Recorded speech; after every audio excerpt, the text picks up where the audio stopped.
તો car bike બાદ હવે એમ્બ્યુલન્સની પણ ચોરી.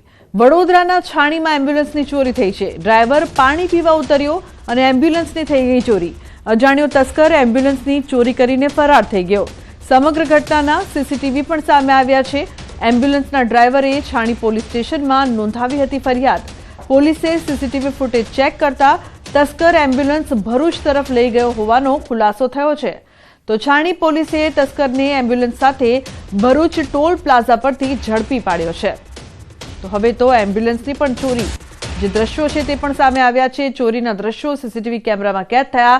ચાલક પાણી પીવા ઉતરે છે અને આખી એમ્બ્યુલન્સ છે તે ગાયબ થઈ જાય છે. ફરિયાદ બાદ ચોર છે તે પણ પકડાયો છે. તો સંવાદદાતા હાર્દિક જોડાય છે ફોન લાઈન પર વધુ માહિતી માટે. હાર્દિક, હવે એમ્બ્યુલન્સની પણ ચોરી થાય, આશ્ચર્યજનક બાબત. શું વધુ અપડેટ સમગ્ર મામલે? બિલકુલ જી, આપણે અનેક વખત એવા સમાચાર જોયા છે કે લોકોની કાર ચોરી જાય, બાઇક ચોરી જાય અને ટ્રક પણ ચોરી જાય, પરંતુ આ જે ચોરી છે તે અનોખી ચોરી છે.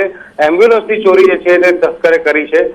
તમે કીધું પ્રમાણે કે છાણી વિસ્તારમાં એક એમ્બ્યુલન્સ ડ્રાઈવર છે તે પાણી પીવા માટે નીચે ઉતર્યો હતો અને થોડેક દૂર પાણી પીવા માટે ગયો હતો અને તે જ્યારે પાણી પીને પરત ફર્યો ત્યારે તેની એમ્બ્યુલન્સ ગાયબ થઈ ગઈ હતી.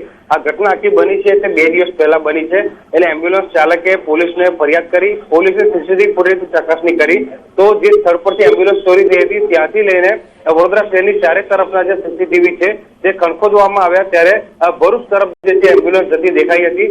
એટલે પોલીસે અગાઉથી ભરૂચ પોલીસને જાણ કરી હતી અને અહીંયાથી પણ પોલીસ જે છે તે ભરૂચ જવા માટે રવાના થઈ ગઈ હતી. ટોલ નાકા પર જેવી એમ્બ્યુલન્સ પહોંચી તરત જ પોલીસે કોર્ડન કરીને જે ચાલક છે તેને ઝડપી પાડ્યો હતો અને આ જે એમ્બ્યુલન્સ ચોરનાર યુવક છે તેને પોતાના મોજશોખ પૂરા કરવા માટે એમ્બ્યુલન્સની ચોરી કરી હોવાનું આ પોલીસની પ્રાથમિક તપાસમાં અત્યારે સામે આવ્યું છે. જી બિલકુલ હાર્દિક, આભાર સમગ્ર માહિતી બદલ. વડોદરાના સાવલીમાં પરિણીતા પર દુષ્કર્મ. 28 વર્ષીય પરિણીતા પર 19 વર્ષીય યુવકે આચર્યું દુષ્કર્મ. ઘરમાં ઘૂસી પરિણીતા પર દુષ્કર્મ આચર્યું. પોલીસે આરોપીને ગણતરીના કલાકોમાં ઝડપી પાડ્યો છે. તો ઘરમાં ઘૂસીને પરિણીતા પર આચર્યું દુષ્કર્મ. પોલીસ દ્વારા ગણતરીના કલાકોમાં આરોપીની ધરપકડ કરવામાં આવી છે.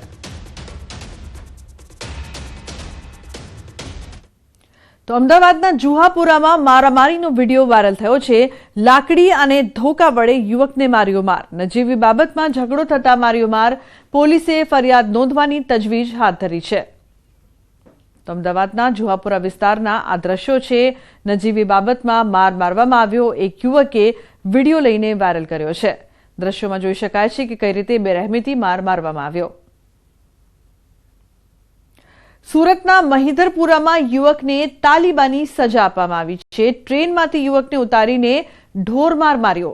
3 યુવકે માર માર્યો. પોલીસે એકને પકડ્યો. 3 યુવકે ટ્રેનમાંથી એક યુવકને ઉતારીને બેરહેમીથી ફટકાર્યો. શોએબ બિલ્ડર, શોએબ ખાન પઠાણ ઉર્ફે ખુફિયા અને જુનેદ અલીએ માર માર્યો. વિડીયો વાયરલ થતા પોલીસે એક આરોપીની ધરપકડ કરી છે. તો મહિધરપુરા પોલીસે શોએબ પઠાણની ધરપકડ કરી છે. मेरा नाम शोएब खुफिया। ये वीडियो बना के मैं सबको बताना चाहता हूँ। थोड़े दिन पहले तो लड़के के साथ मैंने मारा मारी किया था, उसका एक वीडियो बना था, वायरल हो गया. उसके लिए मैं माफ़ी चाहता हूँ. सबको बताओ किसी से मदद मारी गाय झगड़ा करने का नहीं, मुझको दिक्कत होगा. પોલીસે પ્રોએક્ટિવલી કામ કરી અને આજે વિડીયોની અંદર જે ઈસમને મારે છે એ ઈસમને અમે શોધી કાઢેલ અને એ મૂળ મહારાષ્ટ્રનો રહેવાસી છે અને એનો કોન્ટેક્ટ કરીને એની જોડે કન્ફર્મ કરતાં એણે કહેલું કે તેની સાથે આ રીતનો બનાવ બનેલો હતો.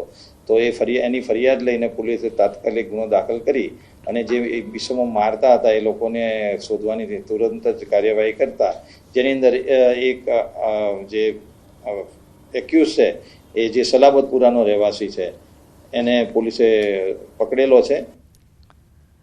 સોનાનો ભાવ અધધ ઊંચાઈ પર પહોંચ્યો છે. આજે સોનાનો ભાવ 1,02,179 રૂપિયા પર. 1 તોલા સોનાનો ભાવ 1,02,000 થી પણ ઉપર. વૈશ્વિક બજારની સોના પર મોટી અસર જોવા મળી રહી છે અને હજુ પણ સોનાના ભાવ વધવાની શક્યતા છે. 1 કિલો ચાંદીનો ભાવ 96,242 રૂપિયા. તો સોનાના ભાવ સતત વધી રહ્યા છે, 1 લાખને પાર અને હજુ પણ સોનાના ભાવ વધવાની શક્યતા. તો સંવાદદાતા દીપિકા જોડાયા છે ફોન લાઈન પર વધુ માહિતી આપવા માટે. દીપિકા, જે પ્રકારથી હવે 1 લાખને પાર થઈ ગયો સોનાનો ભાવ અને હજુ પણ વધવાની શક્યતા, શું વધુ અપડેટ? ભૂતોનું ભવિષ્ય તે લોભના આ પ્રકારનો જે ભાવ છે તે સોનાના ભાવમાં રેકોર્ડ બ્રેક વધારો કહી શકાય. હજુ પણ રોકાણકારો જે છે તેની સાથે ખાસ કરીને જે લોકો સોનાના નિષ્ણાતો છે તેમનું કહેવું છે કે હજુ પણ ભાવ વધશે. 1 લાખને પાર થઈ ગયો છે આ ભાવ, તો 1.50 સુધી જવાની પણ શક્યતાઓ તેઓ કહી રહ્યા છે. ડોનાલ્ડ ટ્રમ્પના ટેરિફ, ડોલરમાં ઘટાડો અને તેની સાથે આર્થિક મંદીના ભયને કારણે સોનાના ભાવ આસમાને પહોંચી ગયા છે અને હજુ પણ ભાવ વધશે તેવું તેમનું કહેવું છે. જોકે 1 લાખને પાર કરતું જે સોનું છે તે અત્યારે તો હાલની પરિસ્થિતિને જોતા, ખાસ કરીને લગ્નની સિઝન, જેમના ઘરે લગ્ન છે, લગ્નની સિઝન છે, તો તેમાં સૌથી વધારે અસર કરતા જોવા મળી રહ્યું છે. લુબના. બિલકુલ દીપિકા, જે પ્રકારથી હવે સપનું બની ગયું સોનું, ભાવ ભવિષ્યમાં ઘટે એવા કોઈ એંધાણ ખરા? બિલકુલ, અત્યારથી જે સોનાના નિષ્ણાતોનું માનવું છે કે તેમણે પહેલા જણાવ્યું હતું, જ્યારે 85,000 ભાવ ચાલતો હતો ત્યારે તેમનું કહેવું હતું કે એકવાર 90,000, ત્યારબાદ 93,000 અને ત્યારબાદ 1 લાખને પાર કરશે. જોકે હજુ પણ તેમનું એ જ કહેવું છે કે હજુ પણ ભાવ વધારો થશે. વેટ એન્ડ વોચની પરિસ્થિતિ છે, પરંતુ આ પરિસ્થિતિ વચ્ચે ભાવ, જે જૂનો ભાવ આપણે જોયો હતો 75,000, 80,000, એ આવવાની શક્યતા નહીવત હોવાનું તેમનું કહેવું છે. બિલકુલ દીપિકા, આભાર આ સમગ્ર માહિતી બદલ. તો ખાસ કરીને જે પહેલાના ભાવ હતા તે નહીવત આવવાની સંભાવના.